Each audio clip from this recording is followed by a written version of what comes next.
Allocation is one thing. Acquiring land, securing clearances, addressing environmental concerns, compensating affected communities, and actually building a massive airport is a completely different thing. So, is this farmers versus development, or is it possible to actually have both? Was Parandur genuinely the wrong location, or has Tamil Nadu just lost years of planning? And ultimately, is this a course correction for the state, or a political victory being dressed up as policy? Let's put those questions to our Tamil Nadu-based journalist, R. Suresh Kumar, senior journalist. Many thanks, Mr. Suresh Kumar. Many thanks for taking on the time. Mr. K.S. Prasad, senior journalist with us also on the broadcast. Many thanks, gentlemen, for patiently waiting. This is an important aspect, and I love it that I have the two of you to discuss and decode another Vijay versus Stalin sticking point. Mr. Suresh Kumar, Vijay had opposed Parandur before he came to power. It seems like that cycle has come full circle for him. Is this primarily a policy decision, or is he fulfilling a political promise that actually helped establish his credentials with the protesters even before the thumping mandate came around? Kabir, nice joining the show. The first point is the Parandur airport has been scrapped. This is a bad move by the TVK government led by Mr. Vijay.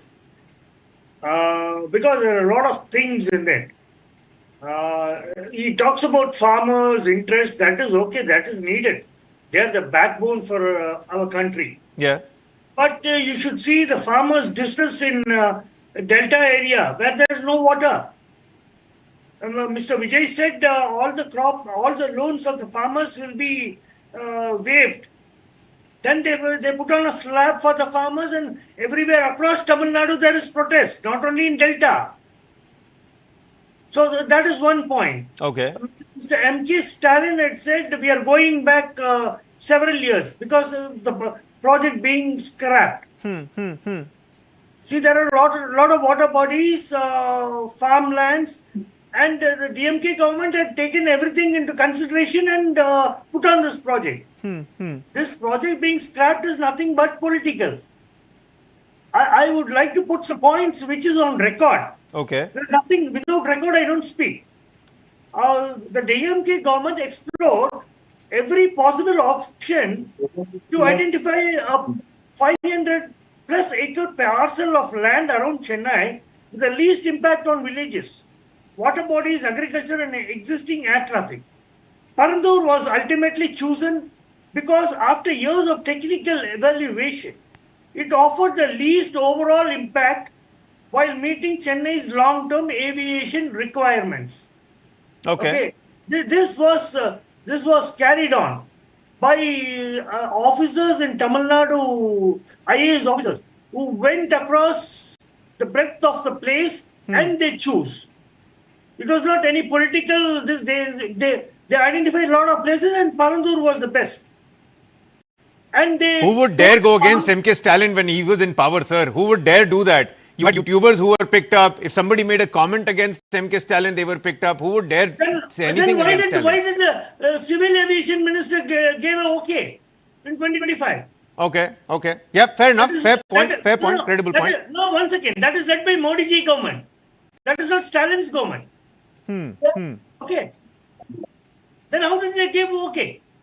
Okay, fair enough. Mr. Prasad, what's your take on this? You've got, on the one hand, you've got the farmers' issues, you've got the wetlands, you've got the water bodies, and then on the other hand, you've got, Mr. Prasad, are you with us? Yeah, I'm there actually. Yeah, I saw you changing location.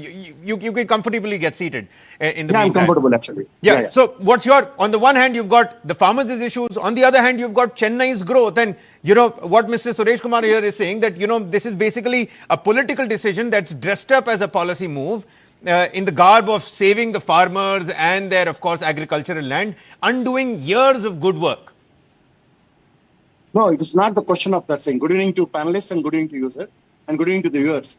This is the first ever time in the Indian history, the political leader, that the definition of democracy, like for the people, by the people, and to the people, is the Mr. Vijay has stood for the people. People are with Vijay, and this particular airport, they doesn't want. When farmers and some residentials are not interested in airport, there's no fun of having it. It is a Stalin's decision. Another government need to accept it all. This is all secondary. It's a people's verdict. Basing on the people's verdict, this is the first ever time what he's accepting for the sake of people need to be considered. I'll put it this way, Mr. Prasad. You see, the DMK's central argument here, what Stalin Senior here is saying is that Parandur was not an arbitrary choice. It was carefully selected. The IS officers, people from the central government also gave it a green light and a heads up. It came after years of planning and approval. So why now suddenly the TVK, which is why the question comes, is this political vendetta or not? It's not the question of political vengeance. At the end of the day, one should understand the needs of people and the abbreviation of democracy. If people itself is not interested, another this thing like Tata cars, Nandigam and all shouldn't be repeated. So these private airports, if a government takes certain calls for the sake of government reasons and government want to construct an airport, then people's verdict is not a botheration. It is a central government decision. All airports under the shelter of a private government and private situations, why the hell people should not consider, and people need to be understand, and for the sake of people, the first ever time Vijay has stood for it. Please understand this. Okay. The acquisition, certain acquisitions under the cost of governments, central and state governments, not from the public money. It is only a public money. It is not the pocket of Stalin. That's a great point. That's a credible point. Before I go across back to Mr. Suresh Kumar, a quick follow-up, Mr. Prasad. You see, MK Stalin says that this could set the state and its growth back by a number of years. Do you agree with that particular statement? Do you think that's a credible concern given Chennai's projected aviation? The government says Terminal 3 and Terminal 5 were going to handle about 5.5 crore, passengers annually. Can the Meenambakkam actually and realistically bridge that gap until a new location is sought? Vijay says that an alternative site has already been eyeballed. It's already been decided, but it's saying is one thing and executing is completely another. Yeah. First thing is, if certain people are not accepting and government can take a call basing on the government available lands, and the expansion of respective airport is already taking place. If they acquire some sort of land from the respective airport, it's a matter of fact. The end of the day, increasing of passengers for the sake of private sectors, it's not the responsibility of respective governments. It may be a central or it may be a state. End of the day, it is a government aviation, definitely. If a military territory comes and military wants some land and all, then provide. There's nothing wrong in it. And existing airport with the huge expansions like the phase 3 and phase 4 is taking place, that itself can take maximum capacity. What's wrong in it? In the pictures, people can say that it's 1 crore people for the sake of terminal. It has been built in a particular area. It's okay, secondary thing. But existing passengers will not go, na? And I am facing the critical situation in Hyderabad. Existing airport has been vanished and around 40 kilometers away from this town. And the people are being having the domestic travel also wasting more than 2 to 3 hours time in the heavy traffic and distance. In the situation, people are accustomed for the respect to Chennai airport. Let it be expanded. And basing on the strength of this thing, then we can understand. And the Indigo, like certain situations takes according to the convenience of the airport. Obviously, people are suffering. Na? That time where the government is coming for rescues. And where they are showing a lot of concerns towards the airport lands and other things. It is a public money, na? Yeah. Let the public should win. Okay. No, you've brought some very fair arguments to the table, Mr. Prasad. Mr. Suresh Kumar, you see, a quick follow-up to your previous answer, because you said it's a bad move, this is undoing years of work, not the right step that has been taken by Chief Minister Vijay. You see, like Mr. Prasad said, by the people, for the people, the democratic principles coming into play, Vijay won a major mandate against the DMK, scrapping one of Stalin's flagship infrastructure plans, of course, strengthens TVK and Vijay politically, but particularly more because he can now frame himself as a chief minister who came to power and he kept his word.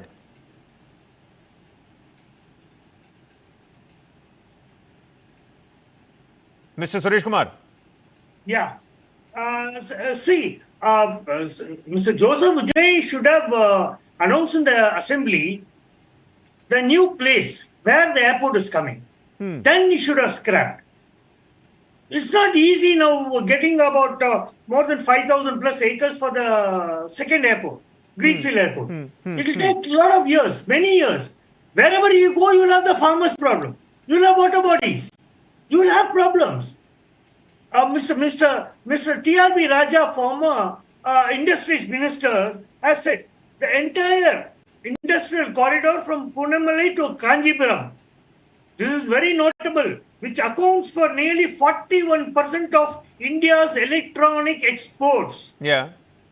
Could have reached received a massive boost because of Parandur Airport. There is one more point. I speak with records. Okay. Karnataka, West Bengal, and Kerala saw capital outlays triple in the first quarter under new leadership, while Tamil Nadu suffered a drop. Tamil Nadu suffered a steep reversal after ranking 6th for investment inflows in Q4 FY26. The state recorded a 74.5% quarter-on-quarter drop in Q1 FY27, securing just 11,237 crore in proposed FY27. I understand. What you're saying, Mr. Suresh Kumar, is that, and TVK chief also came out and said, I am not against the expansion. I know that with aviation comes a lot of growth. It's just the location that is problematic. I do concur with you and I do accept that point that had he proposed this alternative place instead of saying there is an alternative site, maybe it could have landed a little bit better. So, Mr. Prasad, would you like to respond to what Mr. Suresh just said? That, in the assembly, it would have been, more welcomed if the TVK chief would have said, you know what, instead of Parandur, place XYZ is now going to be the alternative site, because it does come across as a little bit of a lip service without any action. It's easy for any chief minister to say, we have another site that has been demarked without really finding one. No, here the question is, let in 2022, maybe DMK taken a stand in Parandur Airport. And the people's verdict when it comes to TVK party, they're categorically saying dissent towards the airport. And for the sake of people, in a democratic government, Vijay, like a chief minister, can take a call like this. Absolutely, we should welcome it. And he's not saying that I'm dead against for the airports and all. Nah? He's creating some alternatives. So people's verdict need to be understand. And for the sake of people in the democracy, if one should stand, means one should give support. Yeah. So the political compulsion in the DMK or AIDMK or Vijay's TVK party may fight in the assembly. But who will fight for the sake of people? It's the first ever time a chief minister is stood for the people. Fair enough. And it doesn't mean that he's stopping development and all. That the expansion should take place and the basic ideas should be created. What sort of people will fall in the airport, this thing, then create alternatives. Assumptions are something. It is not like a Panchavarsha Pranalika as a planning commission is not there, na? So these plannings, according to the whims and fancies of politicians, land acquisitions for the sake of their pockets. Some people stood for the sake of people. Please welcome it. This is the first ever time we're looking ahead of thought process as far as the visionaries and all. These are all political strategies are being adopted by the politicians. But the TVK party, the first ever time they take a different stand for the sake of people. This is the first surprise in the Indian history. Yeah, which works out for the chief minister, because he can say that I am a chief minister who came to power and I stood for my promises, I stood for the people. So that this battle may be Vijay versus Stalin at the moment, but the consequences are clearly far larger. It's going to be very interesting to see how soon this alternative site comes into the public domain, what is really happening. Maybe he comes through with flying colors, Mr. Suresh Kumar, you never know, but the consequences are much bigger than just a political fight. Tamil Nadu has to protect its farmers, its environment, whilst also meeting the demands of a growing economy, which Chief Minister says with aviation comes a lot of growth. There's no denying that, in a city that needs greater aviation capacity. On that note, many thanks, Mr. Suresh Kumar. I've completely run out of time here, sir. Maybe next time around. My other guests are waiting here. Mr. K.S. Prasad, many thanks for taking on the time. Mr. R. Suresh Kumar, always a pleasure to have you gentlemen here decode Tamil Nadu politics. All right, then, I have a final segment on In Your Interest. This is again a Bengaluru-centric story, because what happens when a city desperately needs infrastructure, but the land that is needed for it is in fact a park, a public park. And that is the question at the heart of a new political and environmental battle in Bengaluru. The Karnataka government has amended the law governing protected government parks and gardens, allowing up to 5% of a park's total area to be used for specified public infrastructure and utility projects. The amendment covers alienation through mechanisms including sale, lease, gift, exchange or mortgage, with the state purpose being public interest, quote unquote. A high-level mechanism involving senior officials and domain experts is also proposed to assess such land use. The timing, however, is what has made this explosive. The proposed Bengaluru Tunnel Road project is expected to require several acres of land from Lal Bagh, Reports say around 5 to 6 acres could be involved, with the project also facing challenges in the Karnataka High Court. And the government says Bengaluru cannot build the infrastructure it needs without access to scarce urban land. And if a limited portion of a park can enable a major public project, it argues that this can still be in the larger public interest. But environmentalists and activists and opposition leaders are asking a very different question. If protected parkland can be diverted once, what stops this from becoming a precedent? Because